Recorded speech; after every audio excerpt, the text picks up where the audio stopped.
in standby.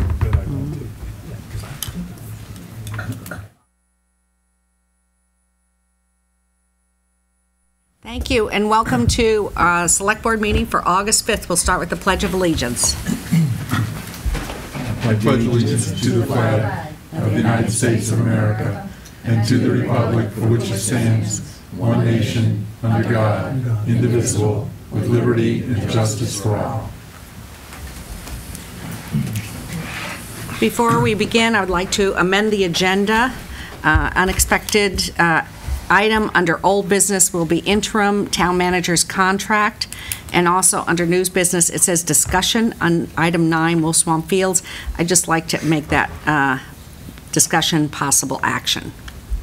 Is there a motion to amend the agenda for those two items? So moved. Is there a second? Yes, I don't think you need it. Okay, all those in favor? All right, It's on thank you. prerogative of the chair. Okay, great. And announcements.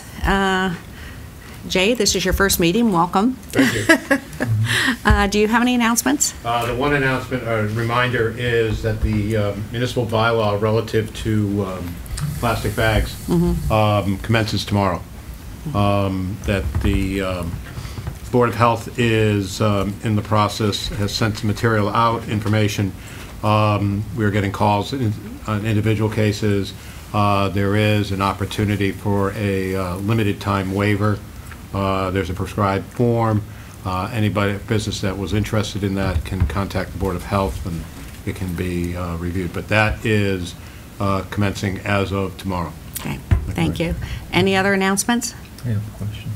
Richard? It's interesting. Enfield is implementing, I think it starts... Connecticut, August 1st. Yeah, August 1st, Yeah. 10 cents tax per bag. No, Per for bag. the plastic bags. For the plastic bag. So you can still use them, you're just going to pay 10 cents per bag. Interesting. Also, another announcement is, I know we'll be saying it next time, but August 20th is a special town meeting, and later we'll be working on the warrant in regards to that. But there's a citizens petition coming in regards to zoning, and we're also going to put a warrant on the funding for lowering the traffic bump on William Street. But we'll be dealing with that later in the meeting, but some people don't listen to our full meeting, so I thought I'd mention that. Any resident comments? Thank you.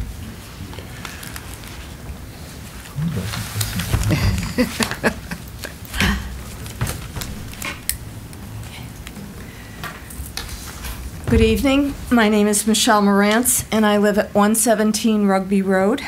I'm speaking tonight as a resident and as chair of the Long Meadow Pipeline Awareness Group. My purpose this evening is to request answers to questions that bear on Long Meadow's ability to prevent a meter station and high-pressure pipeline being built in a residential neighborhood. As a result of last month's efforts by our group, we collected over 300 signatures calling for a bylaw change banning the construction of any industrial gas facility in a residential zone. In response, the Select Board scheduled a special town meeting that will take place on Tuesday, August 20th at 7 p.m. at the Long Meadow High School to hold a vote on Article 1. In conversations with town residents about this issue, we've been asked for the Select Board's position on the article. And tonight I'm turning to you for an answer that I can share with residents. I know it's standing policy that the Select Board not render a board decision about such a vote, so I'm not here tonight to ask you to do that. But as you are our elected town officials, it's only fair that we know where you intend to lead the community. So our question on the bylaw change is simple enough. How do each of you intend to vote on establishing a ban on any industrial gas facility in a Long Meadow residential zone? I'm also aware that the Select Board has recently hired attorneys who specialize in pipeline law and have advised you to avoid making public statements on any gas-related issue now. Because this relationship has been in the works for some time, our group is assuming that this prohibition will be lifted in the near future, and we would appreciate learning when this would happen. In other words, please let us know when you'll be free to announce your individual position on the bylaw ban and when you announce it, please provide your reasons. As the zoning bylaw question relates to blocking Columbia Gas as part of the meter station complex, our second set of questions relate to blocking the Tennessee Gas portion of the site. While I'm really reluctant to get into the weeds, I'm afraid that our questions lead right to that spot, so here they are. Does the Select Board intend to submit a written statement to FERC in support of comments already submitted by the Long Meadow Planning Board to the agency? Will this statement affirm that the Select Board and the Planning Board speak in one voice to FERC as a municipal entity? Will you also seek a declaration from FERC by an immediate date that identifies the Long Meadow Meter Station as part of the Agawam 261 upgrade project and therefore requires a thorough environmental review, including a site visit and substantive alternatives analysis? Will you call upon those members of the Long Meadow Pipeline Awareness Group who are registered FERC interveners to support your written submissions? Please know that we would be more than willing to reinforce your statements of concern. I'm going to end by reminding the Select Board that the June 11th election saw 68% of the voters endorsing a Select Board effort to stop the construction of a Long Meadow meter station and high-pressure pipeline, even at the potential cost of $2.7 million. This should be evidence enough that the voters want you to work energetically to block a project that threatens the health, safety, well-being, and property values of our town. In our rejection of an industrial facility in a residential neighborhood, we have often looked to Weymouth, Massachusetts for inspiration, a town that has fought a proposed compressor station for over 14 years and has rejected $47 million in incentives from the gas company in the process. Like the residents of Weymouth, many of us refuse to believe that this project is inevitable. We also applaud Weymouth's refusal to be bought off by companies that are more interested in profits than a community's welfare. Finally, like the residents of Weymouth, we expect our elected leaders to be our voices and act upon our concerns. In that regard, our final question tonight is, should we, can we expect that of you? Thank you. Thank you. And could you leave your comments with her? Thank you. Any other resident announcements? Comments? All right. Select Board comments? Yeah. All right. Well, we're going to go right to, there's 2 committee vacancies. Yes. You want to come on up? This was I think you received his application today. It's for Housing Authority. Would you state your name, your address, and tell us what you're applying for? My name's Edward Klein, 108 Magnolia Circle. Moved to town 1978, 41 years ago, and I'm applying for the open position in the Long Meadow Housing Authority. Okay. And you've been on it a long, long time, so thank you for reapplying. Yeah, I was part of the original appointed group in 1984 by Ann Southworth. I've been reelected continuously since 1985 and mistakenly forgot to apply for re-election in 2019. I thought I was due in 2020. Any questions for Mr. Klein? No. All right. Well, thank you for coming in, and thank you for your service and reapplying. Thank you. Thank you. This is a temporary appointment till we have the election? Yes, till the next election. Till the next election. In fact, I've also contacted the governor's office because his appointee is no longer on the board, and we need an appointee from the governor. Okay. So we should be getting someone else soon. Okay. You want to come? Hi. Chris Nolan, I'm applicant for reappointment to the Conservation Commission. And would you state your address, too? 97 Salem Road. We've been living there for almost 30 years. I'm an associate member of the Concom. I missed my appointment here. I was in New Bedford working on the redevelopment of the Revere Copper Factory. I work on environmental redevelopment, brownfield projects. I'm highly interested in wetland regulation and wetland protection. I love going down to the meadows. I do it frequently and enjoy it myself. And I'd love to be reappointed to the board. I have an invasive species management control degree, as well as a Juris Doctor. Chris, are you interested in a 3-year appointment? Yeah, certainly. The full, yeah, not to the full associate position. I was, or I'm sorry, the full position. Full I was an position, not associate. an I was an associate. associate for the last year, and I'd like to be appointed to the. I believe there's one open position. Right, Is that one correct? 3-year term. Yeah, please. Any other questions for Mr. Nolan? I'm very interested in the invasive species part, but I'm starting to receive complaints from residents because it's going in the dingles and it's really growing outside the conservation area. So be coming to you and talking to you about how we can handle that. So thank you very much for applying all these years, and your experience is much appreciated. Anytime you'd like any information about that, feel free to contact me. Okay, thank you. folks. Thanks for coming. Mr. Nasser? Yeah. Good evening. Peter Nasser, 9 Druid Circle. I missed my reappointment with the Select Board in May. I was out of town for work, but just to give you a little bit of a rehash of my background, I've lived in Long Meadow my whole life. I'm a CPA down in Hartford with Ernst & Young, and on their in their audit practice. I served on the audit committee for about a month and a half before my term expired, and have come to seek reappointment. Yeah, great. Any questions for? Associate or the full term? I think the full would be fine. You Mark's If just don't possible. ask him, huh? Okay. Any? Mark? Yeah, Peter, just a quick question about the audit committee in terms of its scope of responsibility. What do you see as what some might call non-traditional scope of responsibility of the audit committee, if you see any at all?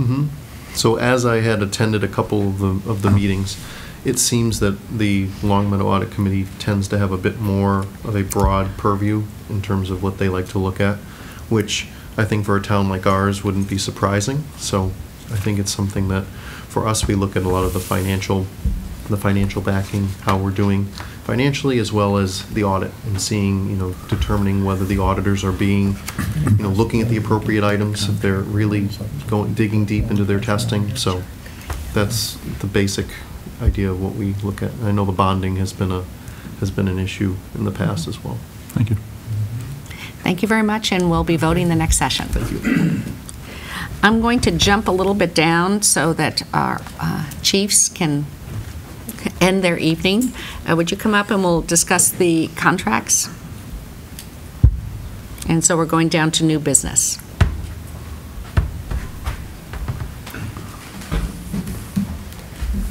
Contracts or Westcom? You're both here for Westcom. They're both here for Westcom, then Westcom, yes. Great. And then we'll go right to the contracts. And that's the appointment of Chief Dearborn to the Westcom Board of Directors. Yeah. But the chief will give you an overview with regards to where we are on Westcom right now. Okay. Sure. So, just quick rehash. The board of directors, we have one from Long Meadow, which was Stephen Spott, and then one appointed by the mayor of Chicopee. Then we have an operations committee which is currently made up of the 4 chiefs. And of course, you met Aaron, our executive director, who's hit the ground running. We had 9 dispatchers actually start today. They're doing their orientation. We've had all the consoles, which are the control centers. Those have been installed both in Chicopee and Long Meadow. It's about a $350,000 investment. The tower work started in town on last Thursday for our radio infrastructure. The data network is this close to tie the 2 communities, so we're very close on the technology. The tower work will go on for a few more weeks. So what that does is basically gives us both data and radio connectivity with Chicopee Utilizing our current and existing radio, our RF infrastructure in town, it's not the new infrastructure, which will be coming down the line, which we desperately need, as I'm sure the chief will reiterate. So we're making good progress. I did talk to Erin, our executive director, this evening, and I want to see what she was doing for reporting, and she actually has started generating a monthly report, which I think is something I'd like to see forward to the board monthly. So, because we're hitting a lot, we're really moving quickly now. We're looking at in October to start the cutover dates. They're going to be adopting Chicopee police dispatch shortly, then some of their EMS dispatch. Then there'll be in October is our goal to take over our dispatches. So a lot's going to happen in the next few months. Hiring has been going very well. We had over 100 applicants for dispatchers. We still need to get a few more on board. And what am I missing, Chief? We're working right now with we're going with our dark station. I'm working with my administration to determine how we're going to transition into that. Also, we have the electricians. We're going to be able to secure our lobby remotely, as well as remote access from Chicopee in order to gain access to some of our access doors. So we're working on that as well. Mark? You know, either one of you, I don't know, is there any provision for being able to run these in parallel so that you really active test out the new facility before you really cut the cord to the old one? Or is it a one day you're here and the next day they flip the switch? No, there's this term, and Mark, I'm learning new gizmo terms every day with this, so bear with me. I've learned a lot about technology since I jumped into this, and I'm very fortunate. My deputy chief is very articulate at this, but there's a burn-in time both for the data and the microwave aspect of it. So that we'll be actually starting that within the next couple weeks. So they actually evaluate the connectivity for a couple months to make sure it's reliable. The other aspect to this is we built redundancy both in the data and the RF between hard lines or the fiber lines in the microwave. So we'll be able to actually test. There'll be a lot of testing that and it has to meet the standards for 911. I can give you the information on that, and I'm probably not. No, I think what I was looking for is, for example, and I don't know a whole lot about, our dispatchers working our system out of a different location, and then our dispatchers working their system out before it becomes just a general Westcom dispatcher. I mean, that's the kind of thing I'm thinking about, of some kind of a transition or parallel operation as opposed to. Yeah, it's not going to, the definite cutoff date is going to be October 1st, and all of a sudden we're going to flip the switch and that's it. We're working over there. I mean, there's going to be a period of time where we're going to try out the new technologies, make sure they're operating efficiently. We're going to be bringing dispatchers over here, we're going to bring dispatchers over there. We're going to be working together. That's the ultimate plan. So there's we're going to be doing ride-alongs, so they're familiar with our community as well. So we do have some transition plans in place. It's just a matter of the only thing that needs to be cut over on the day of the event is the 911. We have no control over that. They dictate when that's going to be switched, and that is a flip of the switch. But they've done this enough. They've never had any issues. But we are prepared. We have redundancies with other communities. If it fails, we will be able to handle 911 calls from our surrounding communities. Just one last other quick question. When are you going to schedule a field trip for the select board to come see the new facility? Well, we're actually going to mention that. So we're actually in the process of scheduling an open house. So we hope within probably the first week in September, be to a point where our dispatchers, our new dispatchers, will have fully integrated Chicopee's, where their uniform personnel have moved out, to be able to actually bring you folks up and tour it and maybe do a little YouTube video or something like that. So we actually discussed that. So we get it out to the public. So the other aspect, just real quick, is the radio infrastructure. We've maintained dual capability with that. So both the chief station and my station, we still have consoles. So if we have a microburst or some other type of where we want to control our local assets from town, we still have that ability. That's one thing that we were really harped on, to maintain some control and kind of that lifeline ability. We won't be able to take the 911 calls, but we'll be able to actually control our assets and our resources. So. Yeah, that was really my question. Or the all the cars are still going to be able to talk to each other. If someone sees something, everyone in town, all the officers who have the radio on will know what's going on. And so people don't have to worry about officers not knowing what's going on in town. Yeah, we're still going to maintain our interoperability with the two departments and DPW and the school system, so. Yeah. In the benefit of the whole regional dispatcher, we were going to be looking for capital improvements to our radio system, probably sooner than later, and again, we're looking at a cost benefit just in that, around $1 million. That's what we're going to be looking for. So with this, it's going to be underwritten, or it's going to be funded, a large portion of this by the state 911 grants, which we're very fortunate to do. But that's not the primary reason we're doing this. The primary reason we're doing this because we're going to know we're going to increase efficiency, we're going to professionalism, as well as be able to provide a better service for our community. Any other questions? So we I have, had a question. Why is it the director of the Westcom with you guys? She offered to come tonight. I thought that was more of a local issue than. because it's just on for the appointment of the alternative. She was here about a month ago, I believe. Yeah. I was just asking. She would have changed. Yeah, she absolutely would have came. She actually had orientation all day today. She's writing grants and stuff like that. She gave a good briefing last time she was in here, so there's always questions. Yeah. I just thought it was She was a good actually going to opportunity. Chickabee's National Night Out tonight, so she would have had to miss that. She blew us off then. She didn't actually. She now we know. Yeah. gave a strong option for Free beer and hot dogs, yeah. So Kielbasa. the town manager recommended that Chief Dearborn be appointed as the board alternative to the executive board.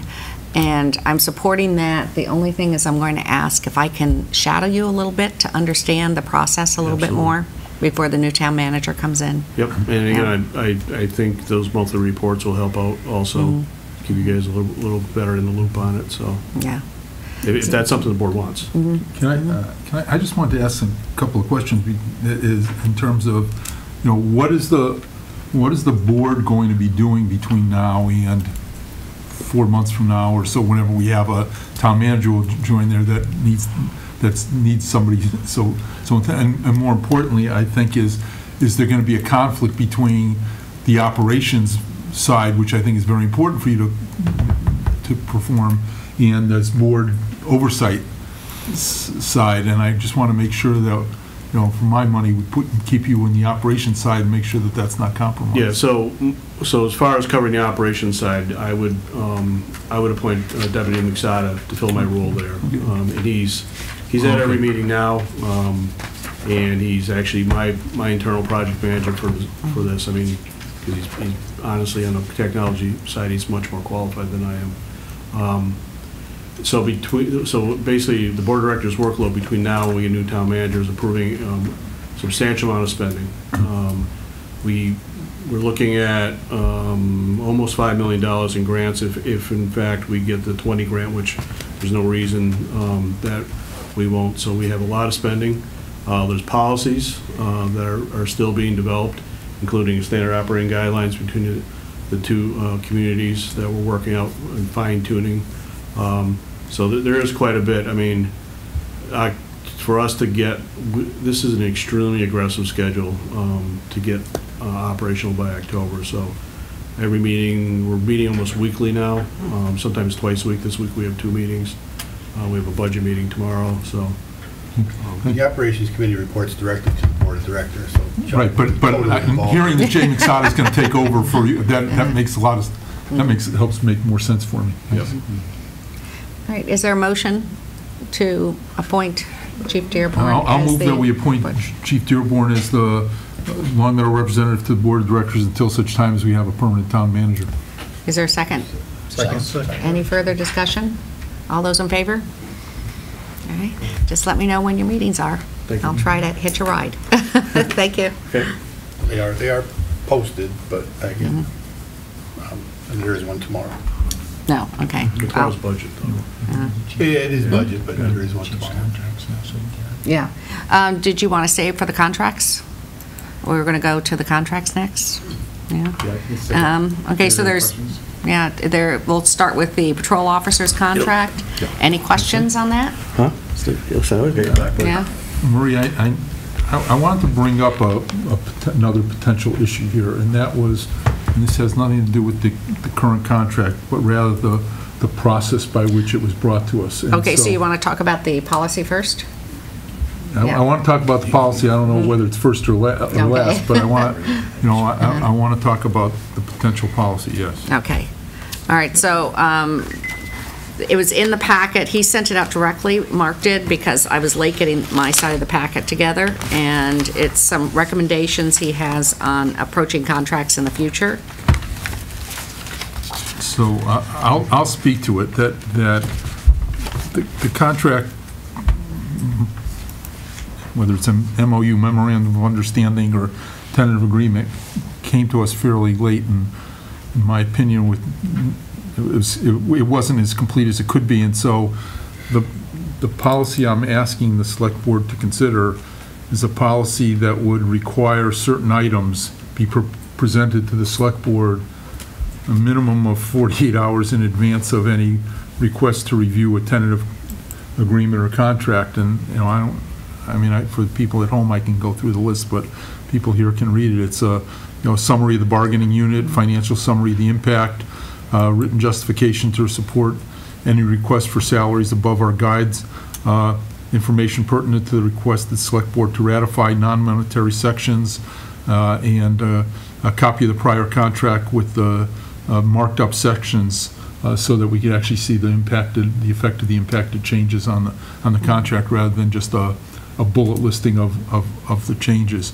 And obviously the last one is a cost summary of what the total package cost is to the town. I think that it's just good policy, good practice to have these. I don't think it's burdensome, and most of these contract negotiations occur over 6 months or more, or several months or more, I should say, and to add this requirement before it's presented to the Select Board is, I think, only a good policy. Yeah. So I'm going to make a motion to, do we want to adopt this now, or we want to? Well, I think we should talk, this is introduced Fine. now, well, the next week, because people have to have time to really think about what they might want to add to it. Okay. We'll put that over to the agenda item on the next meeting. Right. Marie? Yes. There's no reflection on the chief, but the delivery, like Mark said, the delivery of this contract this year was, it was horrible. Not content or anything, but the delivery. I mean, they basically walked in and wanted to vote and sign and this, that, and the other. It's the worst it's been. And I think that's what Mark is getting at, that there needs to be process time to we're involved, because this is basically take it or leave it when they walked in the door. Not you, Chief. The representative, when the town manager actually brought this to us, that's what we're talking about. The delivery was very poor this year. There was not advanced. There was no prior discussion. And we had a diluted year last year, even in some of the budget execution, as we noticed, that the time periods were getting ridiculous. Well, we can point out our expectations, too, once we get a new town manager on board. Well, it's not, yeah, it's expectations, but that's true, but we had expectations before, and they've just kind of been brushed aside. We walked into this panic voting, which is not good for anybody. Yeah. Well, I think we have had some briefings over the past few months in regards to this contract, these past two contracts. I think that we maybe didn't have input on directives maybe last fall, because this has been going on for a long time. We've had these contract negotiations. When did you start them? Well, January. It was January. January, okay. So we can talk about more things next week about what we want to add with what we want the next town manager to present. Yeah, Mark's got his draft going. I'm sure he will flower it up for us. No, he won't. Is there any? What you got. If you want to flower, a motion to approve the patrol officer's contract? So moved. Is there a second? Second. Discussion on the contract? All those in favor? All those opposed? I'm voting present. Okay.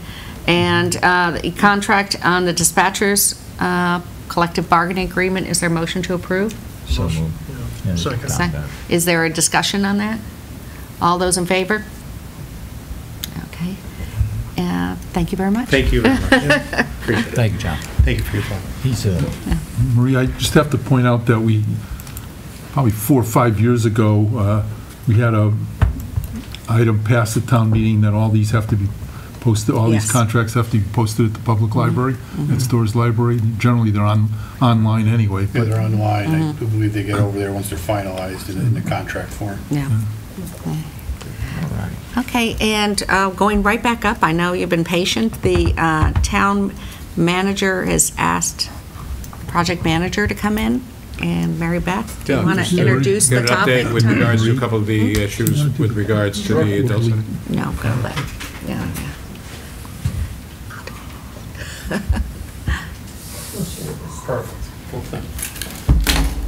How you doing? All right, thanks. Jay, you want to? Yeah, I think there were a couple of questions. Thought there'd be an opportunity, given the public forum and with the board, to talk a little bit with regards to some of the concerns in relation to both the tennis court disposal and also with regards to, from a safety standpoint, what's being done, what issues are there, what hasn't been, and what's going to be done in the future. So I thought it might be an opportunity just for a briefing for the board and the community just to get an update on that.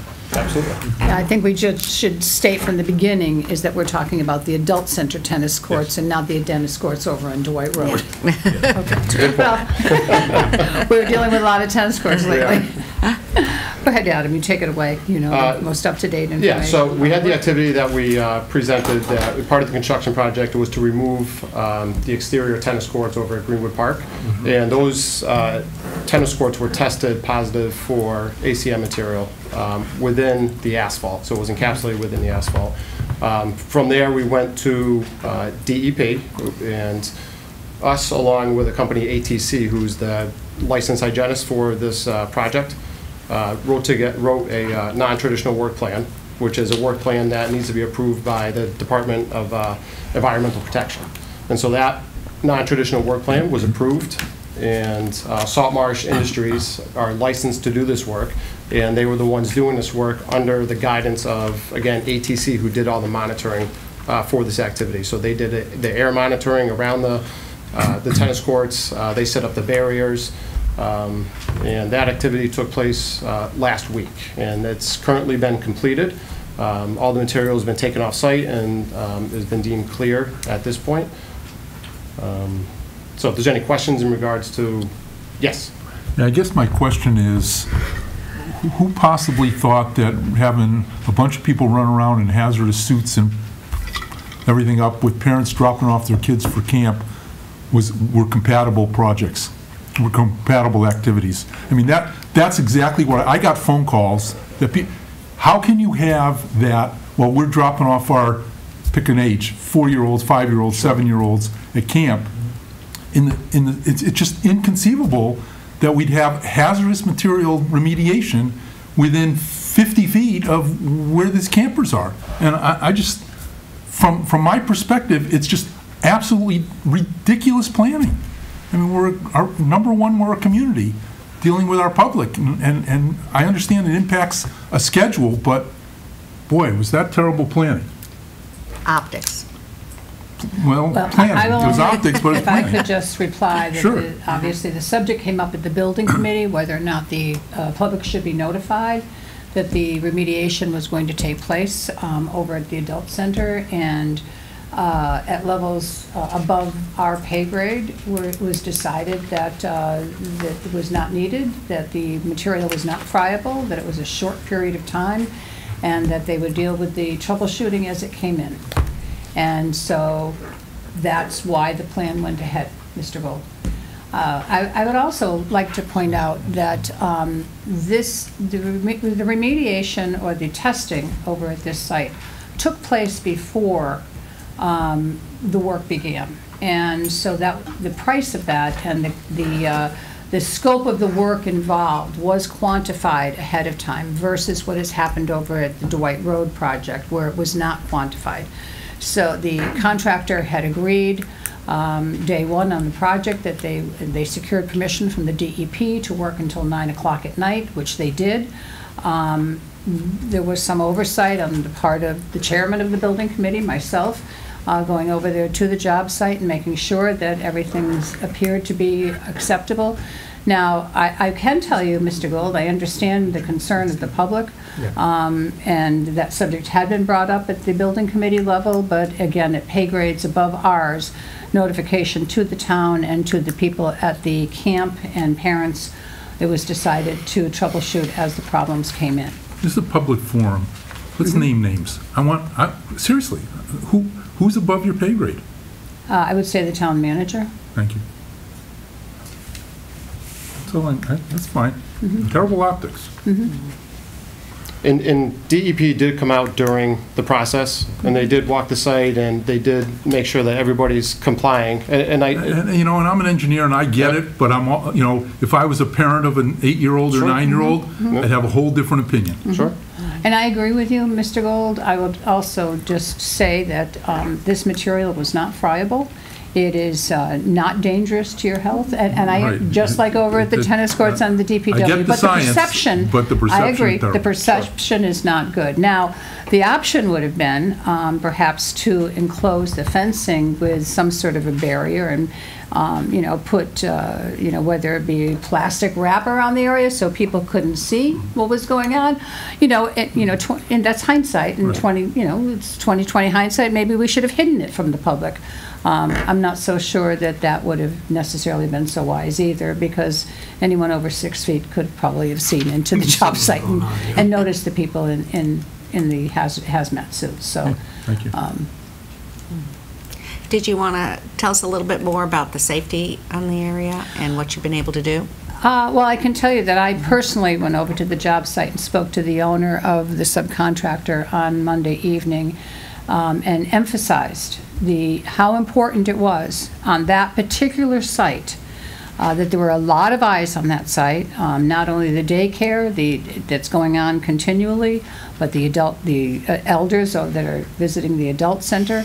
The camps are going on, the pool is going on, the pools are open right now. There is, as we always said, it is the most active 9-acre parcel in town, period. That there would be a lot of eyes on this site, and emphasize to the owner of the subcontractor of Montford that safety was the priority at this site, because we were dealing with children. And I can tell you that we have watched him and the subcontractors over there very carefully all week, to the point where there have been phone calls going back and forth on even, I won't say on small issues, on larger issues, as well as, I would say, sort of very small issues, that to keep them on their toes, that this job is going to continue for a long period of time. There are going to be children over there for a long period of time, and it is a top priority for the building committee, for the town, for the select board, and for every member, that safety is the issue. The children have to be protected at all costs, as much as possible. I mean, we can't stop children from climbing over a 6-foot fence. That's not going to happen at 11 o'clock at night. We've asked the police department to make extra tours through in the evening. I don't know how much further we can go, but it has certainly been emphasized in spades that safety is the priority. Mary Beth, I mean, you're the chair of the building committee, Yes. and it's not your responsibility to provide safety. You're an oversight person, but I look to our OPM Yes. to say. and I'm right along there as well. I'm making multiple site visits, and we're ensuring that. Right, but on day 5, they were operating outside the zone, is what I'm told. And that just, I mean, what's the response to that, other than, don't do it again, okay, we won't do it, I don't think they were operating outside the zone. So there's a time period where it's construction, so you have to set up your perimeter, and you have to get in there. There was trees that needed to come down where you couldn't set up a fence, but there was caution tape up where there was areas that you couldn't actually put a fence in with the equipment that was there. So they put as much fence as they possibly could while they're doing activities, and then as soon as that section was cleared, then they put up the additional fence. The site is fully surrounded in a fence now. There's a roadway that they had to build for emergency vehicles to come in. So again, that was a section where you have some fencing, you have to take down the fencing, and then it's open for a little while. And when I say a little while, I mean a day, and then you put the fence back up. But so during the very first 5 days, you're not going to have 100% enclosement of a construction fence, because you're still setting it up and you're doing activities that just, you can't have the full security of the fence. I mean, my last statement is, we, the town of Long Meadow, Yep. are paying Colliers, you, a Right. good deal of money to work on our behalf, not on the contractors or subcontractors' behalf. And as you're hearing from our building committee, and I'm sure the select board will reinforce it, you know, if it's not done safely and it's not done in the protection of our citizens, we don't want you there. Compliance with that. I talk with Mary Beth almost every day. We talk about safety. We have meetings weekly about it. Great. You know, I'm from Long Meadow. I live in Long Meadow, so my taxes pay for this project just as much as everybody else.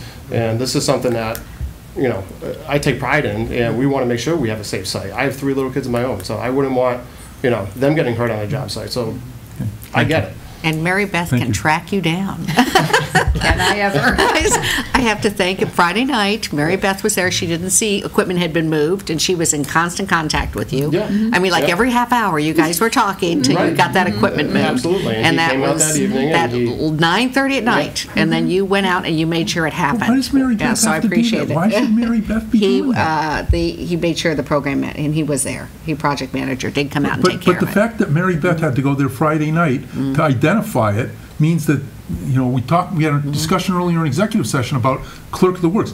Aren't we supposed to have somebody on site before they leave on Friday to I'm make sure sure. the facility is, you know, you're right. We can't keep kids from climbing, buttoned up and tightened up so that we don't have to have Mary Beth Bergeron or Richard Foster or anybody else on the building committee go there and do that. The fact that it wasn't done So the is an purpose of early the- warning to The me. purpose of that equipment that was outside that evening, coming from the contractor, is so they finished the abatement activity for the tennis courts. And that machine, those machines were going to be coming off site and going to a different site.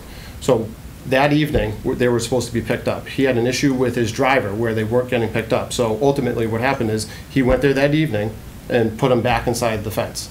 So it wasn't intentional that they were going to be left out there over the weekend. They were going to be picked up that evening and brought to a different job site.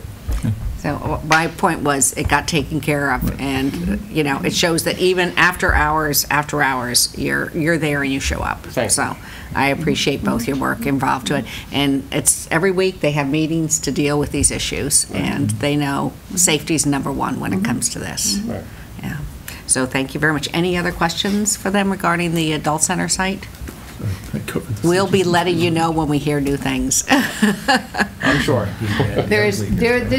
I just would like to point out, this is probably the beginning of the emails and communications you are all going to receive, because from the people at the adult center, they want the building built by the end of the week. And, you know, there's going to be other things that come up along the way where you're going to be receiving communication, and you know, feel free to contact Marie, Adam, myself, the new town manager, the interim town manager. Marie, I just like, you know, I mean, I know I came down on you folks pretty tough, but we're starting the project, and if we don't create the right tenor of this project now, it doesn't get better, it only gets looser. We've talked about this. Yeah, let me just address that immediately, and that is, when we had the problem on Friday, Yep. Adam the Colliers was right on top of it. We wanted to make sure, together, we wanted to make sure that the tempo and the understanding was, we couldn't let them slide on this. Because if we Thank let you. them slide on in the first week of construction, they're going to expect to be able to slide in the future. We called them on it. One of the owners had to drive over out of Connecticut and move the equipment himself back inside the fence. We were very firm about it. Thank you. And Adam is the one who had those conversations. We stopped it in the beginning. Well, thank you very much. Thank you. Appreciate Thank it. you very much. We'll be seeing you again, I'm sure. I'm sure. Was there anything else you wanted to mention in your town manager report at this point in time? Just a couple of things. One is, we have looked at, had a couple of meetings with department heads, and I'm having individual meetings with them, which is great. A couple other things I just wanted to note. One is, we've been contacted by MGM, which is looking to have a meeting for looking back at what costs have been, I think, what the town has expended or focused relative to the casino. So we're in the process of setting that meeting up. Also talked with, at your last meeting, the question came up with the status of the I&I study. And so I did inquire, the DPW is going to have a meeting. The final data is evidently done. It's in draft. Final data is in draft, but the report is in draft. They'll be forwarding it for discussion with the local DPW the week of August 18th. And then I&I, just for people who don't always know. Inflow and infiltration. It's sewer, water getting into the sewer system. I'm sorry, you get used to throwing out 3D lighting. I get it, yeah. We have people on TV. No, I completely get it. We will take a look over in by your next meeting. I'll be able to take a look at the potential of submitting a grant, ADA improvement grant, so we'll take a look at that also. But otherwise, it's been a very interesting period of time. You're not dull, I have to say, so it's great. Not a problem at all. Thank you. When bringing up all set. MGM casinos, I realized we used to have a representative and some mitigation group, regional mitigation group. Stephen Morantz. He left that. He resigned, and Steve Morantz? Steve Morantz, I No, understood. Stephen Foley resigned. Stephen Foley resigned. Did we put? Stephen Morantz is the new. Oh, okay. So we do have him on Yes. there. Okay. I thought it might have been empty. I thought Stephen was handling that on his own. So we do have Stephen Yeah, Morantz on it. he's Okay. he's on that committee there. All right, Retail. good. Right, so you have a report? I just have two little things. You know, the state budget was finalized last week or so. I had sent out a little note about where we stood with the financial aid as compared, or the state financial aid anyway, and where we compared to the budget. We were about, I think, if I recall correctly, about $8,500 ahead of the game. Now comparing that to the budget that was passed and the goal of the selectmen to have that 2%, we'd be right on target. However, unfortunately, we do have a $40,000, I don't say unfortunately, but we do have a $40,000 warrant article for the softening of the sidewalk. That's going to put us behind about $30,000. I think we'll still be able to make that up by the time, there's still estimates when it comes to new growth. And I think I will be able to also raise the local receipts enough, so I think we'll be able to meet that 2% goal that you had for FY 2020's budget, so that will all work out in the end, I'm pretty sure. The other thing is we did get a check from Bay Path University at the end of last week, a $10,000 installment on the, for their 5th installment on the fire apparatus. So I just want to thank Bay Path University for their partnership on that endeavor and continue to work with them very nicely. Okay. You said softening of the sidewalk, but you meant softening of the speed bump. Crosswalk. Right. Crosswalk. Okay. Yeah. Any questions for Paul? Okay. All right, thank you. I'm going to move so you're patiently waiting. Quarterly investment report. I know this is a favorite part of Cheryl's job. Cheryl Kudnick, Treasurer Collector for the town. I'm submitting my quarterly investment report for period ending June 30th. We met all the criteria for the investment policy except for Vera Bank gave Belmont Savings Bank a rating of yellow for the period ending in May, and that's basically due because they're being acquired by People's United Bank. At the end of April, I transferred $2 million of general fund money to Adams Savings Bank, and with that, they increased our rate from 2% to 2.55%. So in May, I was able to transfer an additional $2 million to maximize our interest that we can earn on our general fund money. I also transferred $240,000 from East Boston Savings Bank bond proceeds to the Newburyport Savings Bank account that is also earning 2.55%, and that is to obtain the maximum amount of interest we can earn on the account. We had a 12-month CD mature of general fund money with Country Bank, and the amount was $1,140,468, and it was paying 2%, and I transferred that to our money market account with Country Bank that's paying 2.5%. The CDs right now for 12 months are just not paying the rates. We had one bank decrease their rate. East Boston Savings Bank decreased our account that was paying 2.5 to 2.4%. The other two accounts we have stayed the same at 2.3% with East Boston. Our interest accumulated on the bond proceeds for this quarter is in the total of $73,989, and the interest we earned this quarter on our OPEB pension reserve investment fund is $82,110. And since inception of the OPEB fund with the State Pension Reserve Investment, we've made an increase of $142,812 in interest earnings. In May, I started a program with our bank, with our vendor and payroll accounts called Positive Pay. This is where we take our check register and upload it to the bank, and then they compare the checks against what is being presented. And with that being implemented, we had 7 fraudulent checks try to be cashed against our vendor account, totaling $46,000 that we were able to stop from being paid.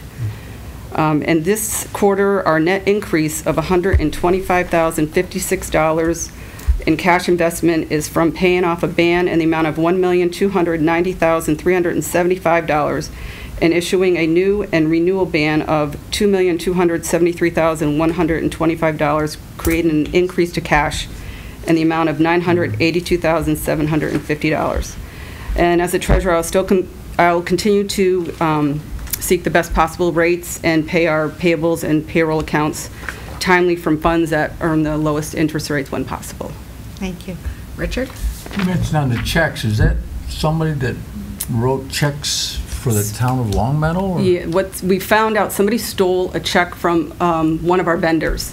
They took it out of the mailbox and they created their own check that looked pretty similar to ours, but they didn't sign our check, my name. They had some other signature, but we just implemented that Positive Pay and it was stopped. So, wouldn't I guess would we have had any other way of finding out? I wouldn't have found out till I balanced the account. Yeah, reconciliation would have. Reconciliation. I was going to say it should have. But that's at the end of the month. But this could have happened in the beginning of the month. Have we ever had any problems with it before, Paul? We got hit. The Student Activity Fund got hit in April. And that's when this all started to come about. They got hit, I think, with 3 checks. Yeah, 3 or 4 checks. Most of the money came back already, but that's when all this started. And I don't know the origin of that. Another town had informed me of having a check being presented against their vendor account, and that's when I really said, oh, we got to do something. And then Student Activity got hit, but in the meantime, I was working on getting the Positive Pay on our vendor and payroll accounts. But I mean, is it only 2 instances, or have we had reoccurring incidences of this? This is the first it's ever happened. This is the first, okay. Yeah, so it's a before April, there haven't had anything. No. Yeah, it's a new scam. Oh, it's happened a lot. I guess the banks were telling me that it goes on a lot. Unfortunately, we got stopped on our vendor, thank goodness. But ultimately, though, is it the bank's responsibility for approving or honoring a check that's got an unauthorized signature? Or, I mean, I can't imagine they come back to us and say, sorry, you're out the money, Longmeadow, would they? I would hope they'd make good. Yeah, they would. I think they would make good on it. Luckily, we didn't get to that point. It's fraud. I mean, I want to find out. We do have a period. There's a certain period of time that you have to recoup. Right. If you don't reconcile your books in 60 days or 6 months or something like that, I can understand. Right. And did the vendor come back to you and say they were missing the check? I think they were notified that they didn't come back to us right away, but they have had issues that their mail was being stolen. I don't think we were the only town whose checks were being. Oh, okay. Like an inside job, too. Possibly. Well, thank you very much. Any other questions? Paul, generally, in the past, you've submitted that kind of statement in writing. Do you have somehow? It should have been in here. Was it in the? I didn't see it in my packet. Yeah, it was. I had it in mine. Maybe it's let's me. see. You're special. Yeah, I see 2. Yeah, there's the documents are in there. Yeah, it must be me. Sorry. Okay.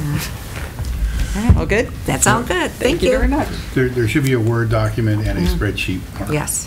Okay. Yeah. All right. Thanks. All right, so let's go back up to, let's see, the next thing is the sign the warrant, close and sign the warrant. I move we close and approve the warrant for the August 20th special town meeting. Second. Any discussion? All those in favor? Okay. Next is election worker appointment action. Okay, let me get to that. Well, there's a lot of names to be appointed. I'm having trouble. Oh, here it is. It's on the top. It's a different order. That's why I think we're having trouble finding. let's see, the Democrat So has a I'll move list. that we approve the list sent by Michael Clark. Fine, I'll move we approve the recommendations of our election town clerk on appointment of election workers For the Democrat, for the Democrats and unenrolled. unenrolled, yes. I'll do them both at once. Second. Okay, I'll second Any it. discussion? All those in favor?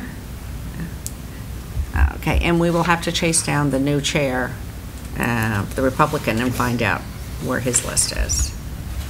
Who is the chair of the Republican? Peter Benton. Peter Benton. Yeah.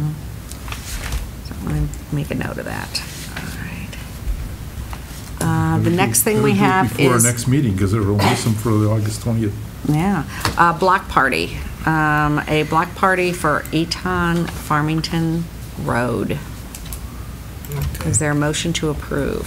So moved. Second. All those in favor? Okay. And the next one is Ellington. Block party for Ellington. Yeah, motion to approve a block party, Ellington Road on September 7th, with a rain date of September 14th. Is there- Second. Okay. Any discussion? All those in favor? We know we're going to go eat, don't we? And then street closure for Center School. I'll move that we approve the street closure for Center School for Friday, September 20th, with a rain date of the 27th of September. A second. Any discussion? All those in favor? All right. Why don't we go down to street light bonding length of the vote? You want to talk a little bit about that? Yeah, with the Municipal Modernization Act, the subsections of the borrowing statutes, Chapter 44, Section 7 and 8, were reduced from, I think, 33 subsections and maybe down to 11. And what happened there is that the state then authorized the local communities to have some say in certain length of time that they would borrow for. That, and the criteria being obviously the useful life of the asset that, or the services being the assets that were being acquired. And we obviously authorized a borrowing for the purchase of the streetlights and the conversion to LED lighting in the amount of $870,000. You know, the LED lighting, if I understood correctly from literature that I read, almost had a useful life of the lights itself about 20 years. I'm sure that the actual fixtures are equal or greater to that, and the poles certainly last longer than 20 years. But my recommendation would be to authorize this vote so that the town could borrow up to 10 years. That way we'd have, I think, ample time to make this payment back. And probably accelerate it a little bit so that we have a very quick turnaround time where any of our investment is recouped from our conversion. But it's a procedural matter that we must follow through for bond counsel purposes. And again, I would make the recommendation that this be done on a 10-year maximum borrowing period. So that's kind of what all that is about. There is a specific vote that needs to be taken. I don't know if the clerk needs to read it and Mark needs to read it. Sounds like you. Sure.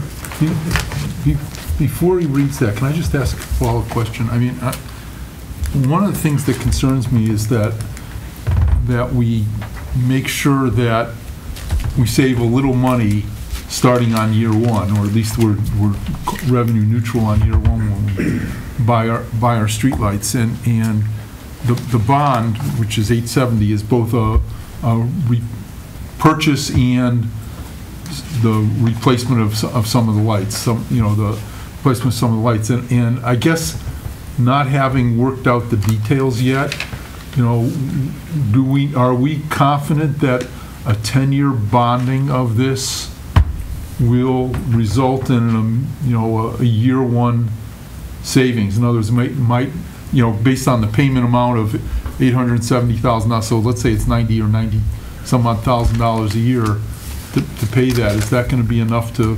My recollection is going back to the original estimates that were done a year ago. I honestly did not review them, but I thought we were looking closer to a 5-year turnaround with similar numbers. You got to remember that also a portion of that $870,000 is going to be returned to us through grants. So we will have a near immediate, reduction in our actual cost on those, on the electrical costs.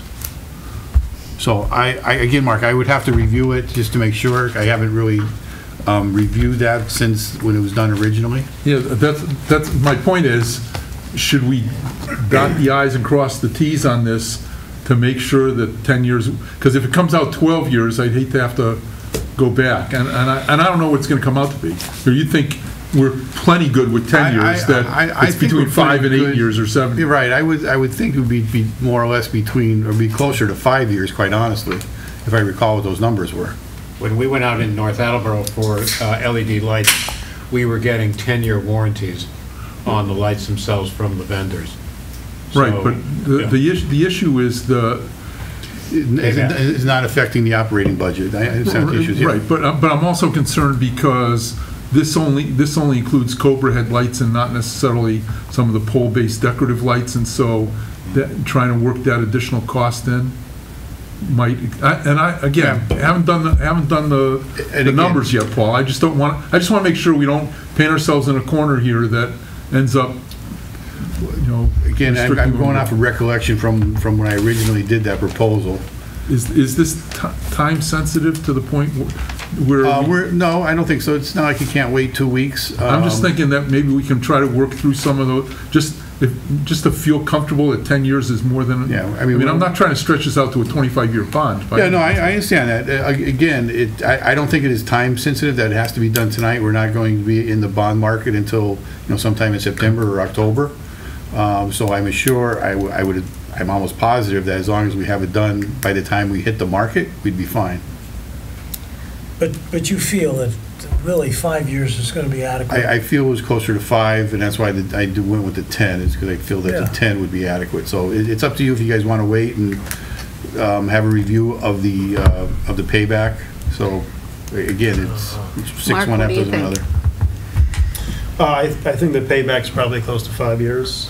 I don't know if that directly informs the length of the bonds. I would defer to you, Paul, on that.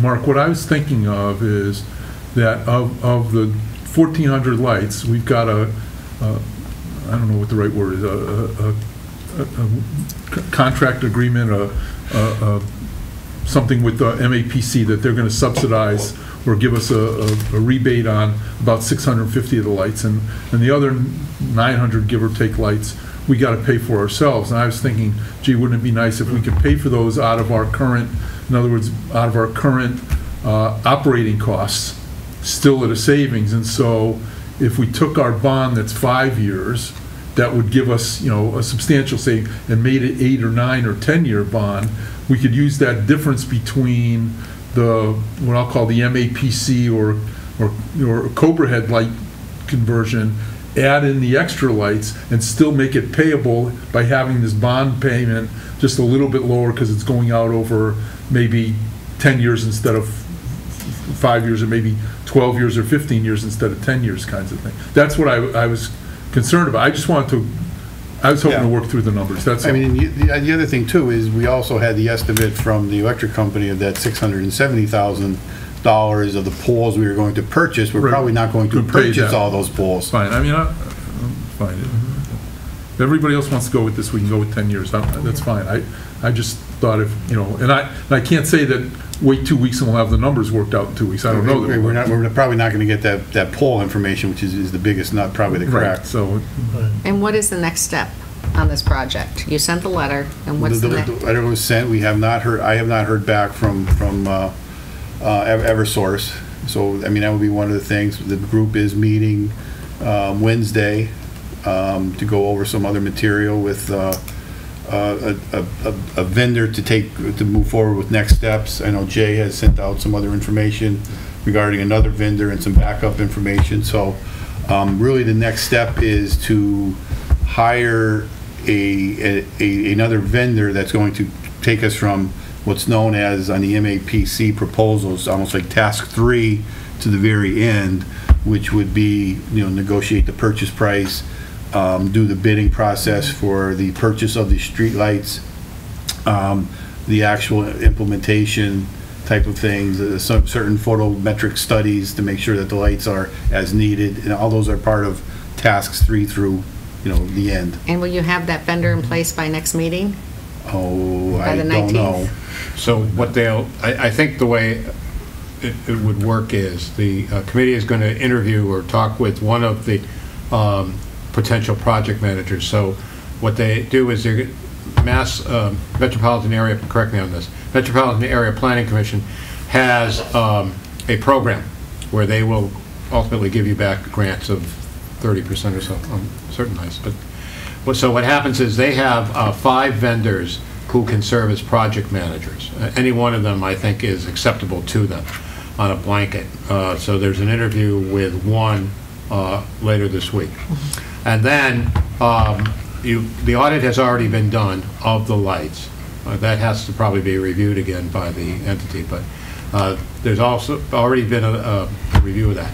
Ultimately, then, what has to happen is the project manager, I think, would work with the committee or with the town relative to developing the specifications needed for the lights needed for Long Meadow.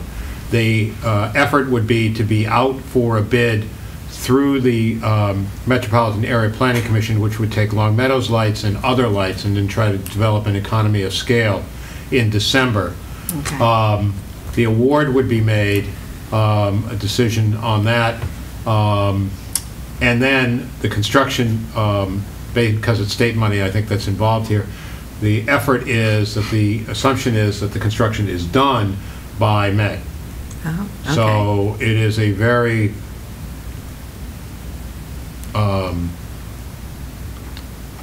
timeline which can be is aggressive, given where we are, but that would be the opportunity to participate and benefit from this program. Okay. That's what I understand. I'm fine, Rick. Yeah. Let's move forward with those. Go ahead, Mark. Is there a Read your motion? thing. Do your thing. Why don't you read the motion? All right, there we go. I, the clerk of the Select Board of the Town of Long Meadow, Massachusetts, certify at a meeting of the board held August 5th, 2019, of which meeting all members of the board were duly notified and at which a quorum was present, the following vote was unanimously passed, all of which appears upon the official record of the board in my custody. Voted that the maximum useful life of the LED streetlights to be financed with the proceeds of the $870,000 borrowing authorized by the vote of the town passed May 22nd, 2019, Article 15. It's hereby determined pursuant to General Laws, Chapter 44, Section 7, Sub 1, to be 10 years. 10. I further certify that the votes were taken at a meeting open to the public, that no vote was taken by secret ballot, that a notice stating the place, time, date, and agenda for the meeting, which agenda included the adoption of the above votes, was filed with the town clerk, and a copy thereof posted in a manner conspicuously visible to the public at all hours in or on the municipal building that the office of the town clerk is located, or, if applicable, in accordance with an alternative method of notice prescribed or approved by the Attorney General as set forth in 940 CMR 29.032B, at least 48 hours, not including Sundays, Saturdays, and legal holidays, prior to the time of the meeting, and remain so posted at the time of the meeting that no deliberations or decision in connection with the subject matter of this vote were taken in executive session. All in accordance with General Laws, Chapter 30A, Sections 18 through 25, as amended. Before we go any further, I think that date is wrong, May 22nd. I think the town meeting was May 14th. Yeah. So that would have to be rectified in there, just for the record. We'd have to give you a new one, Mark, to sign. Okay. I didn't pick up that early when you read it. It's like that date does not sound right. Okay. Is there a second with I'll the second amendment? that motion. Yes. Any further discussion? All those in favor? Thank you. Retype that. All right, moving on, I attended the park board meeting last week, and in it, they talked about wanting to get the Wolf Swamp Fields project moving, and there's a lot of questions that need to be, since town meeting on the floor decided they needed to put in 2 baseball fields, they're having trouble with the redesign. And they are asking the select board to put together a task force to help get this done and get everyone's inclusive opinion on it. And they feel it's sort of such a big project like the adult center and the DPW, a task force could move that along. And so I'm looking for a motion to agree to put together a task force. And then I'm also looking for maybe 1 or 2 people on the board to maybe subcommittee this to help put together who's going to be on the committee, the task force. And it would probably be someone who's interested in being on it too. I would like to be. Part of that? Mhm. Is there anyone else who wants to work with Mark on that? Okay. So now we got that, we'll backdoor into a motion for the select board agrees to put together a Wolf Swamp Project Task Force to oversee the design, construction, and identify future maintenance associated with this project.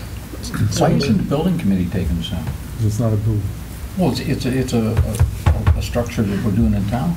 Well, I think that... I mean, we made no preoccupation to exclude. It was for all developmental projects. Well, I think because you're going to need a lot of the sports council people on there, and it's rather than, it's going to require so much community input that their plate's sort of full, and you need to have multiple members that are not building committee members on there. You might want to put a building committee member on here, but I think it's sort of like when we started out with the adult task force. I asked the question why they didn't bring it to us, because that was the purpose of why we put that committee out there, the building committee. They're supposed to review all developmental projects taking place in our town. I really thought it was limited no to... buildings on them? It didn't matter. It was all developmental projects. No, I thought it was infrastructure. I thought it was building infrastructure. The building committee, all projects. Go back and look at the charter of the building commission. I'll do that first thing tonight. I mean, Marie, one of my questions is, and I appreciate Barry sent this note that recommends the members, and it says sports council members, but, going back to the town meeting, if you put on there the soccer association, and the soccer, No, I think she realizes that. Well, I assume she does, but I think that, ought we not make sure that it's a diverse... Well, that's what the subcommittee gets to do. We're handing this off to you. We're delegating. Fine. And I think Richard's right. Maybe we want to have a member of the building committee on there, or at least reports going to the building committee. But you guys can make recommendations to us. It's sort of a fast schedule, though, because they want to start selecting the members and moving this forward in the next week or so.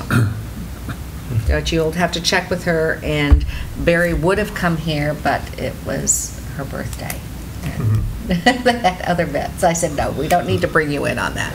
So is there a motion to approve the formation of a Wolf Swamp Field Project Task Force? So moved. Is there a second? Second. Any further discussion? All those in favor? All those opposed? I'm present. Oh, he's present, okay.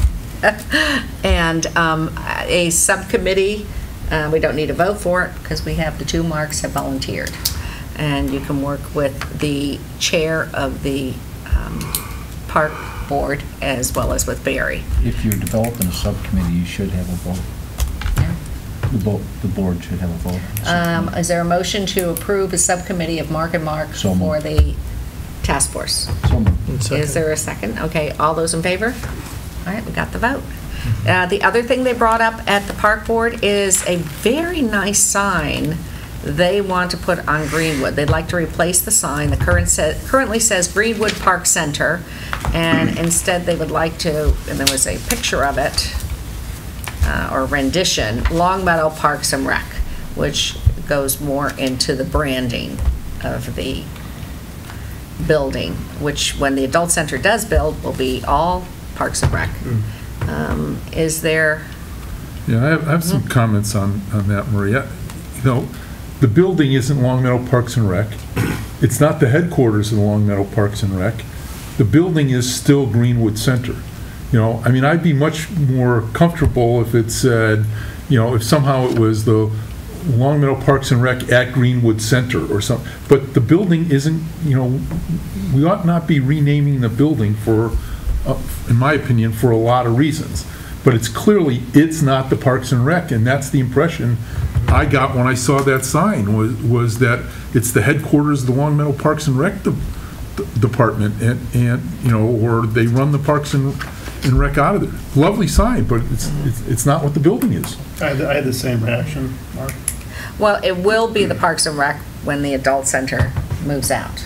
But it's not their headquarters, you know, and I hear you. I just think, I think it's the Long Meadow Parks and Recreation at Greenwood Center. It's still, the building is Greenwood Center. The building isn't the Long Meadow Parks and Rec. Buildings need names.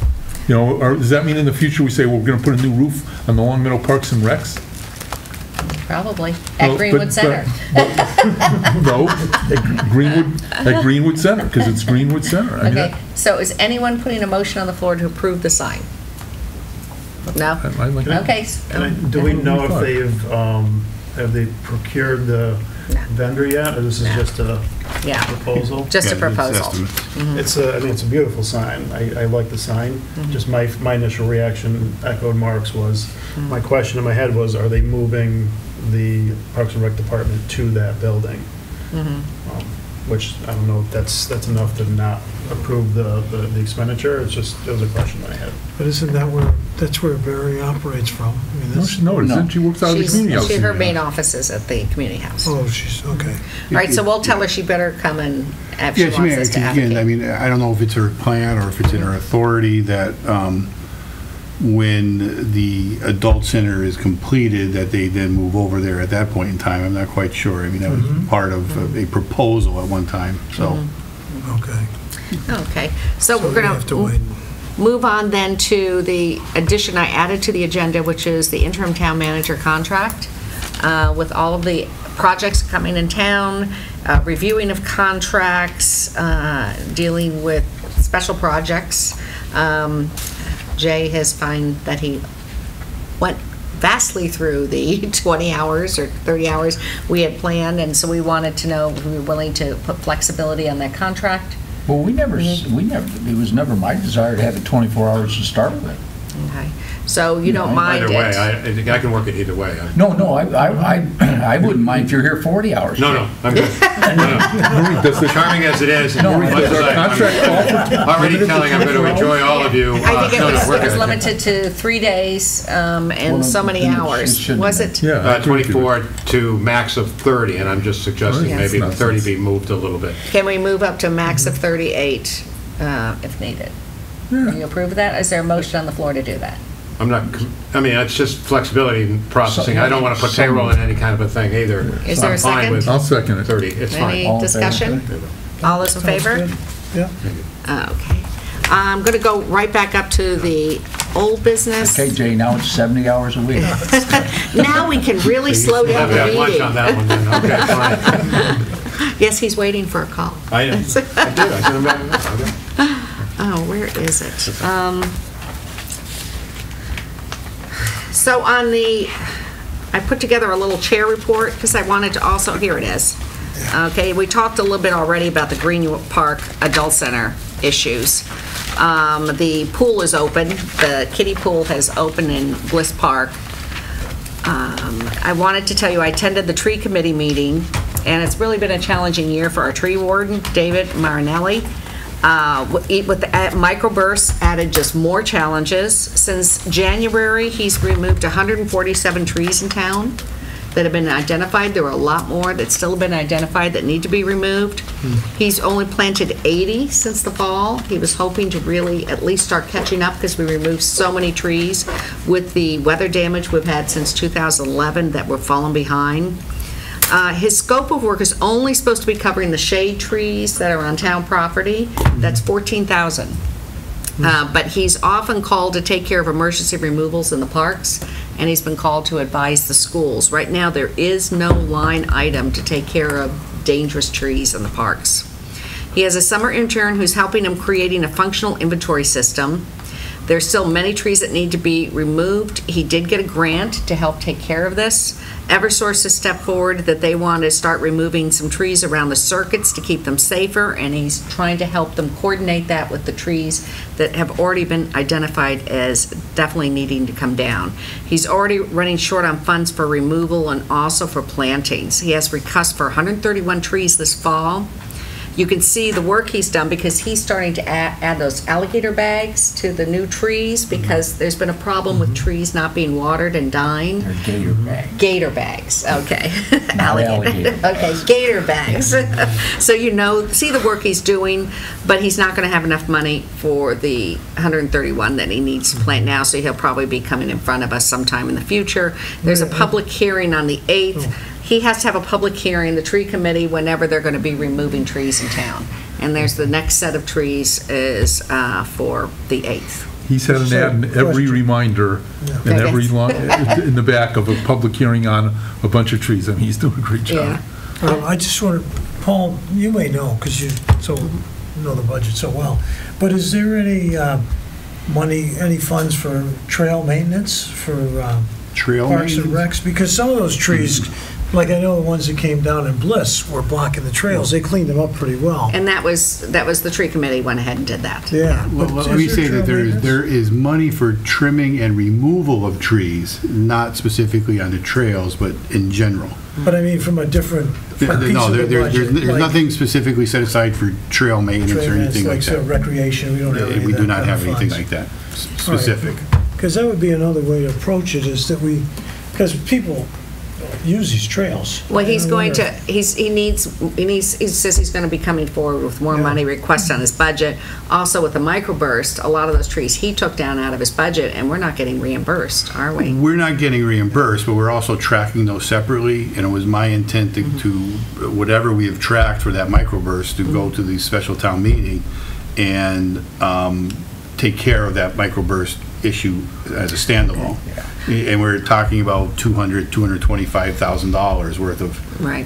tree removal, maintenance, cleanup, so on and so forth, so that won't hit his budget. Oh, good. Yeah, because right now he has been taking some of those down, and though he said some of those trees that went down were some he had already identified as needing to come down, so the microburst took a little bit of care of that.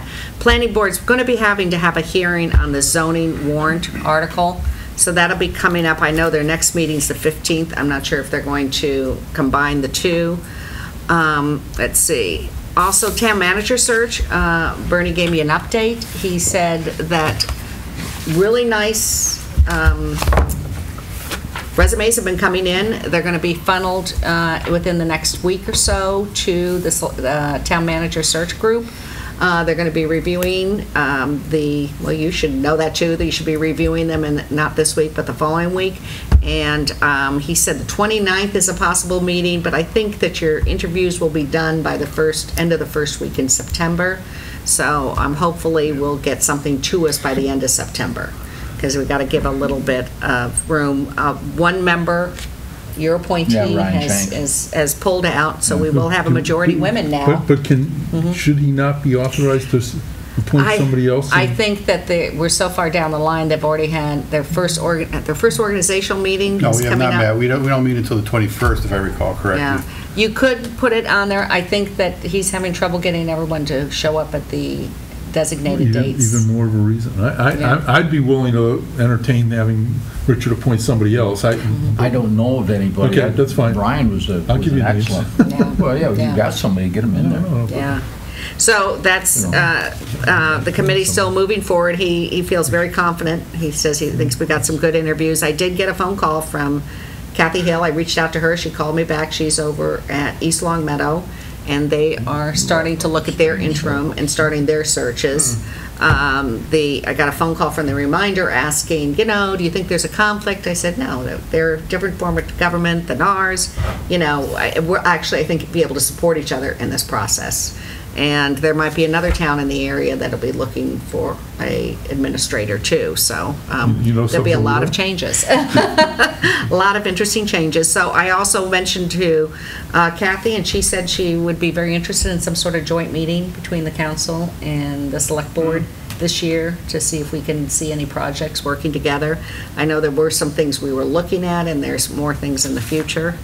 And I think that was it that happened, other than what we haven't already reported on the subcommittees. Any subcommittee reports or anything coming up on Scantic Valley, anything? Well, the only thing, the library agreement, I Oh, talked, okay. Rose gave me a call, I gotta get back to her. She's ready to set up a meeting with the library and and myself, and just to work out the final details that then we'll bring to the board. Oh, fabulous. So, yeah. Oh, that's great. I did have something. Can I go back to the comments? Yeah, sure. Yeah. I had the opportunity to talk with Russ Dupree about, I guess, 5, 6, 7 days ago.